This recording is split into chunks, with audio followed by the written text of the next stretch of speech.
175 సీట్లు మా టార్గెట్. తిరిగి మళ్ళా అధికారంలోకి రావడం అనేది మా టార్గెట్ కానే కాదు. ఒక్క సీటు కూడా మీ కలయికకు చంద్రబాబు నాయుడు గారు పవన్ కళ్యాణ్ కలిసి పోటీ చేసి వస్తే మీ ఇద్దరిని కూడా తుక్కుగా ఓడించి రెండు పార్టీలను కాలగర్భంలో కలిపే విధంగా చెయ్యాలనేటువంటి ఒక వ్యూహంతో మేము వస్తున్నాం. కారణం, ఈ రాష్ట్రంలో జగన్మోహన్ రెడ్డి గారు పరిపాలనా కాలంలో మేము అందించినటువంటి అభివృద్ధి సంక్షేమ కార్యక్రమాలు ప్రజలకు చేరాయి. ప్రజలు మోర్ దెన్ 50%, ఓటర్లు మోర్ దెన్ 60% ఈ రాష్ట్రంలో జగన్మోహన్ రెడ్డి మళ్ళా ముఖ్యమంత్రి కావాలని అనుకుంటున్నారనే అంశాన్ని మీరు మర్చిపోయి మాట్లాడుతున్నారు. ఎస్, మార్పులు చేస్తాం. ఏమండి చంద్రబాబు నాయుడు గారు, మా మార్పుల మీద ఏదేదో మాట్లాడుతున్నారు కదా, మీ పరిస్థితి ఏంటి? అసలు మీరు మార్పులు ఎప్పుడు చేయలేదా? అసలు నేను అడుగుతున్నానండి, మీరు రాజకీయంగా ఆరంగేట్రా చేసింది ఎక్కడ? కాంగ్రెస్ పార్టీలో. ఆరంగేట్రా చేసింది చంద్రగిరిలో. చంద్రగిరిలో మీరు పోటీ చేశారు, చంద్రగిరిలో గెలిచారు, కాంగ్రెస్ పార్టీలో మంత్రి అయ్యారు. ఎన్టీ రామారావు గారు తెలుగుదేశం పార్టీని 1983లో పెడితే తుక్కుగా చంద్రగిరిలో ఓడిపోయారు. తర్వాత చంద్రగిరి నుంచి షిఫ్ట్ అయిపోయారే, కుప్పానికి వచ్చారే, కుప్పంలో ఇవాళ పోటీ చేస్తున్నారే. అసలు కుప్పంలో గెలుస్తారా మీరు? తేల్చుకోమని మనం చేస్తున్నా. అసలు కుప్పంలోనే పోటీ చేస్తారా? అది కూడా క్లారిటీ లేదు. కుప్పం నుంచి పారిపోయే దశకు వచ్చారు. మీ అబ్బాయి అసలు నాకు తెలియకూడదండి, మీ చంద్రగిరి కదా, చిత్తూరు కదా, రాయలసీమ కదా. మీ అబ్బాయిని ఏంటండి మంగళగిరిలో పెట్టారు? ఎందుకు మంగళగిరిలో పెట్టారు? ఎందుకు మార్చారు? అది మార్పు కదా? ఆ మార్పు సమంజసం అయిందా? ఊరిని అడుగుతా ఉన్నా. మా మార్పుల్ని మీరు ప్రశ్నిస్తునేటప్పుడు గురివింత కింద నలుపెరగదన్న సామెతగా, ఏమిదండి ఇంత అనుభవం ఉన్నవారు కూడా మీరు ఎలా మాట్లాడుతున్నారంటే మీకు మతి భ్రమించింది 53 రోజుల తర్వాత, రిమాండ్ తర్వాత అని అనుకోవాల్సిన అవసరం ఉంటుంది కదా. అక్కడ దాకా ఎందుకు? ఎన్టీ రామారావు గారు కుమారుడు ఉన్నాడు బాలకృష్ణ గారు, మరి స్వగ్రాం గుడివాడు కదా. మీరు ఎందుకండి హిందూపురంలో పెట్టారు? అక్కడ దాకా ఎందుకు? రాష్ట్రం విడిపోయిన తర్వాత మీ బావమరిది గారు అమ్మాయి కుక్కటపల్లి ఎందుకు పోటీ చేసింది చెప్పండి, నాకు అర్థం కాలేదు. అక్కడ దాకా ఎందుకు? మీ వదిని గారు పురంధరేశ్వరి గారు ఉన్నారు, ఆమె నియోజకవర్గం ఏంటో చెప్పండి. మీరు కానీ మీ కుటుంబ సభ్యులు కానీ ఎన్టీ రామారావు గారు కుటుంబ సభ్యులు కానీ ఎక్కడెక్కడెక్కడో పోటీ చేయొచ్చు, కానీ వైఎస్ఆర్ కాంగ్రెస్ పార్టీ అభ్యర్థులు మాత్రం అటు ఇటు మార్చుకుంటే మా సౌలభ్యం కోసం మీకెందుకయ్యా ఈ కడుపు మంట అని అడుగుతా ఉన్నా. చంద్రగిరి, మిమ్మల్ని ఎన్టీ రామారావు గారు చంద్రగిరిలో కొట్టారు దెబ్బ. ఇక్కడ మంగళగిరిలో జగన్మోహన్ రెడ్డి గారు మీ అబ్బాయిని కొట్టాడు దెబ్బ.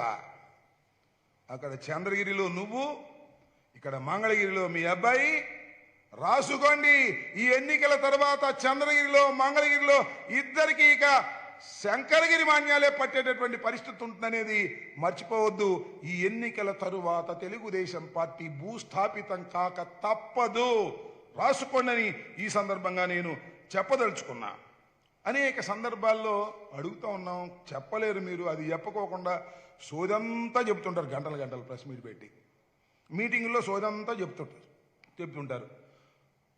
3 సార్లు ముఖ్యమంత్రిగా చేసే అవకాశం మీకు ఇస్తే 3 సార్లు క్యాబినెట్ని పరిపూర్ణంగా నిర్మించుకునేటటువంటి అవకాశం ఉభయ రాష్ట్రాల్లో 2 సార్లు, ఆంధ్రప్రదేశ్లో 1 సారి ప్రజలు మీకు ఇస్తే, ఓ నారా చంద్రబాబు నాయుడు గారు, నేను సూటిగా అడుగుతా ఉన్నా, సమాధానం చెప్పండి. 68% బీసీ, ఎస్సీ, ఎస్టీ మైనారిటీలకు జగన్మోహన్ రెడ్డి గారు ఒక్కసారి అవకాశం ఇస్తే మంత్రివర్గంలో స్థానం కల్పించాడే. ఒక్క రోజైనా నువ్వు 68% కదా 50% ఇచ్చావా? నాకు అర్థం కాలేదు. ఎస్సీలన్నా, ఎస్టీలైనా, బీసీలైనా, మైనారిటీలైనా నీ పల్లకి మోసేవారే అనుకున్నావు తప్ప పల్లకి ఎక్కేవారు కాదని భావించినటువంటి దుర్మార్గమైనటువంటి పరిపాలన మీది చంద్రబాబు నాయుడు గారు. అందుకే మీకు 23 సీట్లు ఇచ్చారు. అది గుర్తుపెట్టుకోమని ఈ సందర్భంగా మనవి చేస్తున్నా. 3 సార్లు ముఖ్యమంత్రిగా చేశారు, 14 సార్లు 14 సంవత్సరాలు ముఖ్యమంత్రిగా చేశారు. పేదవాడికి ఇళ్ల పట్టాలు ఇచ్చినటువంటి సందర్భాలు ఉన్నాయా? ఎస్, నేను చెప్తున్నా. జగన్మోహన్ రెడ్డి గారు ఒక్కసారి అవకాశం ఇస్తే ఈ రాష్ట్రంలో 30 లక్షల మందికి ఇళ్ల పట్టాలు ఇచ్చినటువంటి ఘనత జగన్మోహన్ రెడ్డి గారికి దక్కుతుంది. ఇవి ఒక్కసారి ఆలోచించుకోమని మనం చేస్తున్నాం. అంతేకాదు 2,41,00,000 రూపాయలు సంక్షేమ కార్యక్రమానికి బటన్ నొక్కి ఏ విధమైనటువంటి ఫిల్ఫరేజీ లేకోకుండా, మధ్యవర్తులు లేకోకుండా, ఈవెన్ కరోనా సమయంలో కూడా ప్రజలకు సంక్షేమ కార్యక్రమాలు అందించినటువంటి ఘనత జగన్మోహన్ రెడ్డి గారిని మనం చేస్తున్నా. ఇవన్నీ చూసిన తర్వాత భయం పుడుతున్నట్టుంది చంద్రబాబు నాయుడు గారికి. మళ్ళీ తిరిగి వచ్చే అవకాశం లేదు. చాలా విస్పష్టమైనటువంటి అంశం ఇది. నిన్న మనం చేస్తున్న ఏనాడైనా చంద్రబాబు నాయుడు గారు 14 సంవత్సరాలు ముఖ్యమంత్రిగా ఉన్నారు, 3 సార్లు ముఖ్యమంత్రిగా ఉన్నారు ఉమ్మడి రాష్ట్రానికి. ఇక్కడికి ప్రభుత్వ పాఠశాలల పట్ల మంచి చూపు చూశారా? బాగు చేశారా? ప్రభుత్వ పాఠశాలను మూసివేశారు, ప్రైవేటు పాఠశాలలకు రాజమార్గం వేశారు. అలాంటి దౌర్భాగ్యమైనటువంటి పరిపాలన మీది. అందువల్లనే జగన్మోహన్ రెడ్డి గారు చక్కని పరిపాలన అందించేటటువంటి పరిస్థితికి వచ్చి ప్రజల కోసం పనిచేస్తున్నటువంటి ప్రభుత్వం కాబట్టి ప్రజలు జగన్మోహన్ రెడ్డి గారికి ఓట్లు వేయడానికి సిద్ధంగా ఉన్నారనేటువంటి అంశాన్ని మీకు కూడా తెలుస్తుంది. సహజంగా తెలవకుండా ఎందుకుంటుంది? మీరు కూడా సర్వేలు చేయించుకుంటారు కదా. జగన్మోహన్ రెడ్డి గారికి అద్భుతమైనటువంటి ఓటింగ్ పర్సంటేజ్ ఉందనేది విస్పష్టంగా అర్థమైన తర్వాత ఎవడు గెలుస్తాడు? పవన్ కళ్యాణ్ గెలుస్తాడా? లేకపోతే ఇంకెవడన్నా గెలుస్తాడా? అందరినీ కలుపుకుందాం, కలుపుకుంటే ఏదైనా 4 సీట్లు వస్తాయని తాపత్రయపడుతున్నటువంటి దశలో ఇవాళ తెలుగుదేశం ఉన్నది. ఈ విషయం జనానికి అందరికీ అర్థమైపోయింది. మా మార్పుల మీద, మాకు సంబంధించినటువంటి అంతర్గత విషయాల మీద ఏదో బాధ గెలిచే విధంగా మాట్లాడటం చాలా దురదృష్టకరమైనటువంటి అంశమని కూడా ఈ సందర్భంగా మనవి చేస్తున్నా. జగన్మోహన్ రెడ్డి గారి పరిపాలనలో 35 లక్షల ఎకరాల మీద, అసైన్మెంట్ భూముల మీద విప్లవాత్మకమైన మార్పులు తీసుకొచ్చి 35 లక్షల ఎకరాలను ఎవరైతే స్వాధీనంలో ఉన్నారో వాళ్ళందరికీ హక్కులు కల్పించినటువంటి ప్రభుత్వం ఇది. ఇలాంటి అనేక సంస్కరణలు తీసుకొచ్చినటువంటి ప్రభుత్వం ఇదని కూడా ఈ సందర్భంగా నేను మనవి చేస్తున్నాను. ఇక యువగళం ఏంటది? యువగళమేనా? ఏమండి చంద్రబాబు నాయుడు గారు యువగళం అని బయలుదేరారు. యువగళం రేపు ఎప్పుడో పూర్తి అవుతుందని అంటున్నారు. అవుతుందట. ఏమండి మీ అబ్బాయి లోకేష్ బాబు యువగళంలో ఇన్ని కిలోమీటర్లు నడిచానని చెప్తున్నారు కదా, ఏమైనా ఎదిగాడండి? ఒక నాయకుడిగా గుర్తింపు వచ్చిందండి? ఎదగలేసి అది వీటేమైనా తగ్గాడేమో మరి నాకు తెలియదు. అది ఒక యాత్ర. దాన్ని అసలు ఎవరన్నా చూశారా? ఎవరన్నా మెచ్చుకున్నారా? ఏమైనా చేశారా? ఒక పెద్ద కామెడీ షో, రకరకాల కామెడీలన్నీ పెట్టారు. దానిలో హిట్ కోసం, హిట్ సినిమా కోసం కామెడీలు పెడతారే, ఆ విధంగా కామెడీలు పెట్టి దాన్ని హిట్ చేయాలని ప్రయత్నం చేస్తే యువగళం అట్టర్ ఫ్లాప్ అయింది. లోకేష్ బాబు ఒక అంగుళం కూడా ఎదగలేకపోయాడు రాజకీయాల్లో అనే విషయం ఈ యువగళం చాలా స్పష్టంగా చెబుతున్నటువంటి అంశం. ఆయన అంటే ఒక గిఫ్ట్ ఇస్తాడంట. రేపు జరిగేటటువంటి మీటింగ్లో వాళ్ళ నాన్నగారికి ఒక గిఫ్ట్ ఇస్తా అంట. ఏంటంటే రెడ్ బుక్ అంట. ఏం చేసుకుంటారు? Red book 4 గీసుకుంటారా? మీరు అధికారంలోకి వచ్చేదా చచ్చేదా? రెడ్ బుక్ తీసుకొచ్చి ఏదో చేస్తామని ప్రగల్భాలు పలికేటటువంటి పరిస్థితికి మీరు దిగజారిపోయారు. ఈ దిగజారిపోయినటువంటి తెలుగుదేశం పార్టీ గురించి పదే పదే మాట్లాడాలంటే మాకు కూడా ఇసుగ్గా ఉంది. అయినా ఏదో తప్పదు కదా. మీరు మాట్లాడేటటువంటి మాటలకు సమాధానం చెప్పవలసినటువంటి బాధ్యత మాకున్నది. చివరికి పవన్ కళ్యాణ్ మీరు కలిసిన 0-0 కలిస్తే 0-0 ఇంటూ అయినా కూడా అది 0 అవుతుందనే వాస్తవాన్ని మీరు గమనించాలి. ఎన్నికల్లో అది నిరూపణ అవుతుందని ఈ సందర్భంగా నేను చెప్పదలుచుకున్నాను. చంద్రబాబు నాయుడు గారు, లోకేష్ బాబు గారు, అదేవిధంగా పవన్ కళ్యాణ్ గారు ముగ్గురు కలిసి వచ్చిన, అసలు నాకు అర్థం కాల. చంద్రబాబు నాయుడు గారు నేను ఒకటి అడుగుతా, చెప్పండి, మీ దగ్గర దమ్ము ఉంటే, ధైర్యం ఉంటే, అసలు పవన్ కళ్యాణ్కి ఎన్ని ముష్టేయాలనుకుంటున్నారు? మీరు ఎన్ని సీట్లు ముష్టేయాలనుకుంటున్నారు? పవన్ కళ్యాణ్ ఎన్ని తీసుకోవాలనుకుంటున్నాడు? ఇది చెప్పండి. అంతేకాదు, మీ ఇద్దరు కలిసింది రాష్ట్ర భవిష్యత్తు కోసం అట. అయ్యా మీ ఇద్దరు కలిశారు కదా ఇంతకు ముందు ఒకసారి, కలిసి అధికారంలోకి వచ్చారు కదా, ఏమి రాష్ట్ర భవిష్యత్తును కాపాడారు మీరు చెప్పండి? అవంగానే మళ్ళీ తిట్టుకున్నారుగా, అవంగానే మళ్ళీ కొట్టుకున్నారుగా, అవంగానే మళ్ళీ ఒకళ్ళొకళ్ళు విమర్శించుకున్నారు కదా. మీది కలహాల కాపురం అని తేలిపోయింది కదా. ఆ రోజున మోడీ గారు మీతో కలిసి ప్రయాణం చేసిన, పవన్ కళ్యాణ్ గారు మీతో కలిసి ప్రయాణం చేసిన, ఎన్నికలు అయిపోయిన తర్వాత మోడీ గారిని మీరు విమర్శించారు, మిమ్మల్ని మోడీ గారు విమర్శించారు, పవన్ కళ్యాణ్ గారు మోడీ గారిని నిన్ను విమర్శించారు. మళ్ళీ వాళ్ళు వచ్చి మేము కలుస్తున్నాం రాష్ట్ర భవిష్యత్తు కోసం. ఒకసారి కలిసి మీరు రాష్ట్ర భవిష్యత్తును సర్వనాశనం చేసి మళ్ళా కలిసి ఏం చేయబోతారో ప్రజలకు తెలియదని అనుకోకండి ఈ సందర్భంగా నేను చెప్పదలుచుకున్నాను. ఓకే,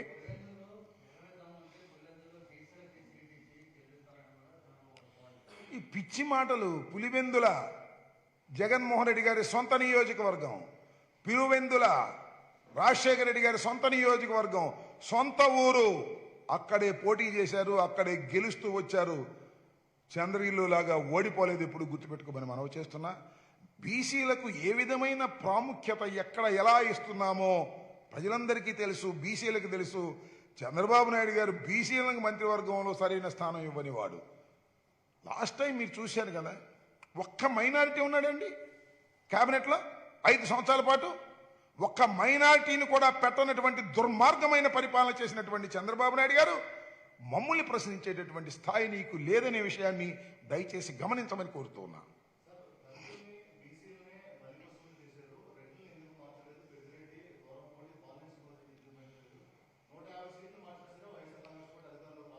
మీరు ఒక విషయాన్ని గమనించండి. మార్చారు అన్నారేంటి? మారుస్తారు. మాకున్నటువంటి సౌలభ్యం గురించి మారుస్తారు. ఎవరిని మార్చినా వారు గెలుపు కోసమే మారుస్తారు. What is this? ఇంకా మార్పులు ఉంటాయి చూడండి. ఇది కులాల వారీగా మార్చాల్సిన అవసరం లేదు. పార్టీ బలోపేతం చేయటం కోసం మార్పులు ఉంటాయి. బీసీలకు తగిన స్థానం ఉంటుంది, ఎస్సీలకు తగిన స్థానం ఉంటుంది, మైనార్టీలకు తగిన స్థానం ఉంటుంది. చంద్రబాబు నాయుడు గారి కడుపు మంట. ఎందుకంటే ఆయన ఒక్క సీటు కూడా గెలవలేని దశకు వైఎస్ఆర్ కాంగ్రెస్ పార్టీ పటిష్టంగా తయారవుతుందనేటువంటి భావన, ఈ మార్పులు చేర్పుల వల్ల మరింత పటిష్టంగా తయారవుతుందనేటువంటి భయం తప్ప మరొకటి కాదు అని గమనించాలని మనవి చేస్తున్నాను.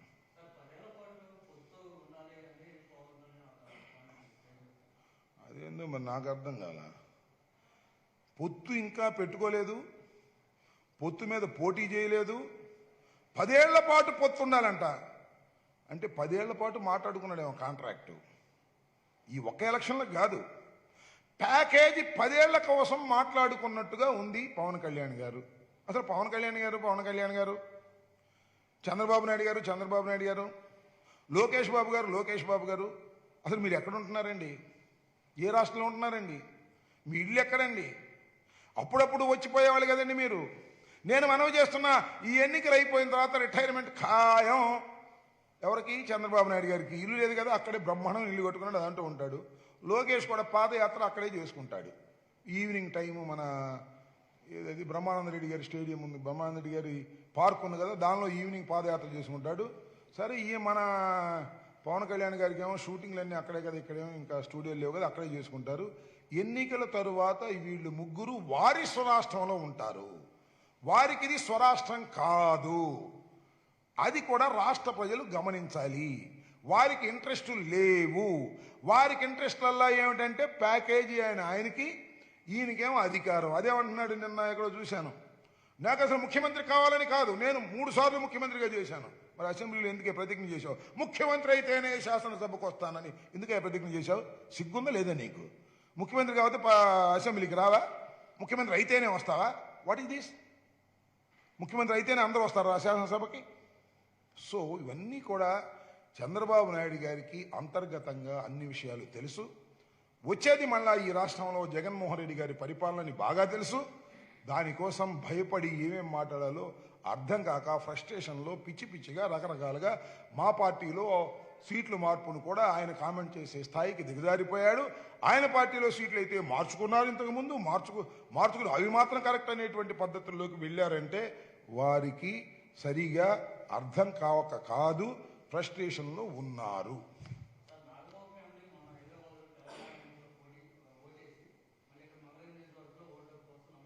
ఎవరు?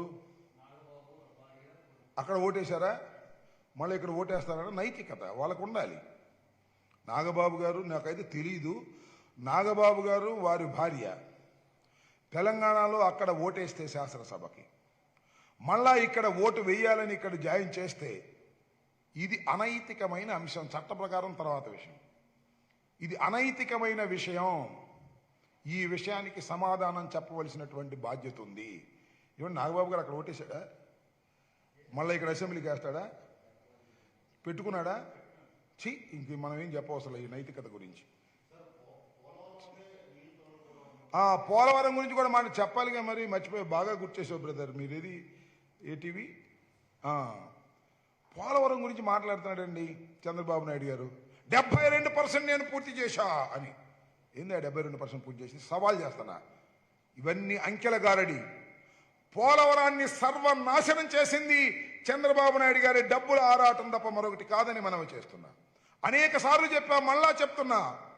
పోలవరం ఇవాళ ఈ స్థితికి రావడానికి, లేటు కావడానికి నారా చంద్రబాబు నాయుడు గారి యొక్క అసమర్థత, అవివేకం, చేతగానితనం.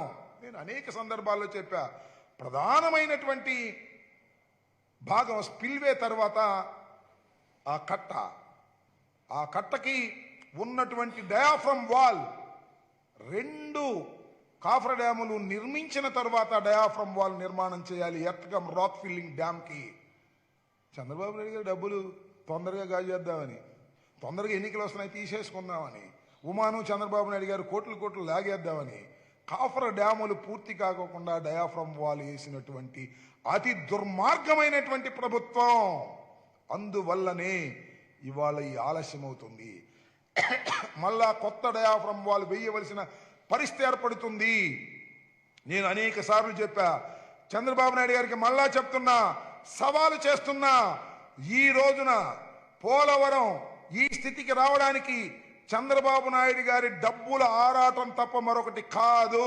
చంద్రబాబు నాయుడు గారికి అసలు ఏమీ తెలియదు. తెలియకుండానే అంతా తెలుసని నాటకం ఆడతాడు.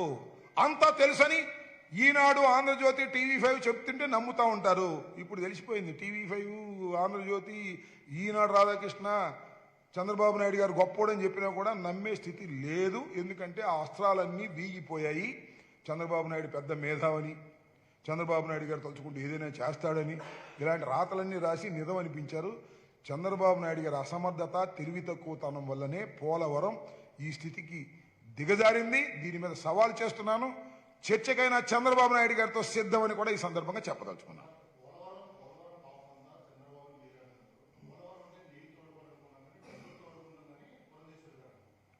పురంధరేశ్వరి గారిని ఒకసారి మన మోడీ గారిని కలిసి అడగమనండి. నేను చెప్పలా, మోడీ గారు చెప్పాడు. జగన్మోహన్ రెడ్డి గారు చెప్పలా, మోడీ గారు చెప్పాడు. ఏమన్నాడు? ఏటీఎం లాగా చంద్రబాబు నాయుడు గారు పోలవరాన్ని వాడుకున్నాడని. ఈ ఒక్క డైలాగ్ జాలుగా పురంధరేశ్వరి గారు తెలుసుకుని మాట్లాడమని చెబుతున్నా. పురంధరేశ్వరి గారికి పాపం ఏదో ఒక విధంగా వాళ్ళ మరిదిని కాపాడాలని తాపత్రయపడతా ఉన్నారు. కుదరదు తల్లి. ఏదో స్వామి చెప్తారు, అక్క ఆరాటమే కానీ బావ బతకడని, వదిన ఆరాటమే కానీ మరిది బతకడమ్మా. ప్లీజ్ తెలుసుకో.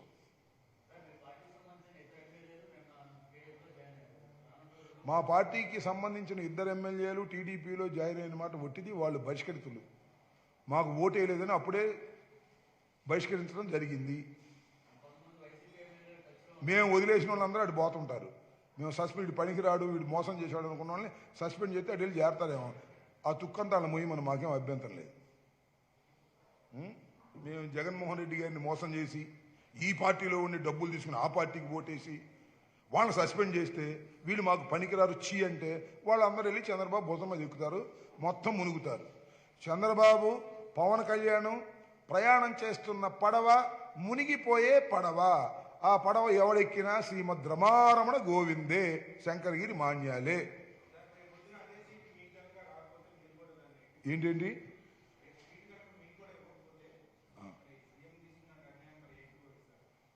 సందేహమా మీకు? అంబటరాంబాబు గురించి ఏమన్నా వేరే ఒపీనియన్ ఉందా? అంబటరాంబాబు సీటీకి పోతే అంబటరాంబాబు ఏమన్నా ఇదవుతాడు అనుకుంటున్నారా? గుర్తుపెట్టుకో బ్రదర్. రాజశేఖర్ రెడ్డి, జగన్మోహన్ రెడ్డి గారు ఈ ఇద్దరు ఏది చెబితే అది చేసిన వ్యక్తి అంబటి రాంబాబు, చెయ్యబోయే వ్యక్తి అంబటి రాంబాబు. ఈషన్ మాత్రం కూడా తేడా ఉండదు. జగన్మోహన్ రెడ్డి గారి నిర్ణయాన్ని శిరస వహించి ముందుకు వెళ్ళే మొదటి వ్యక్తి అంబటి రాంబాబు. నోట్ చేసుకో, తేడా వస్తే మళ్ళీ అడుగు.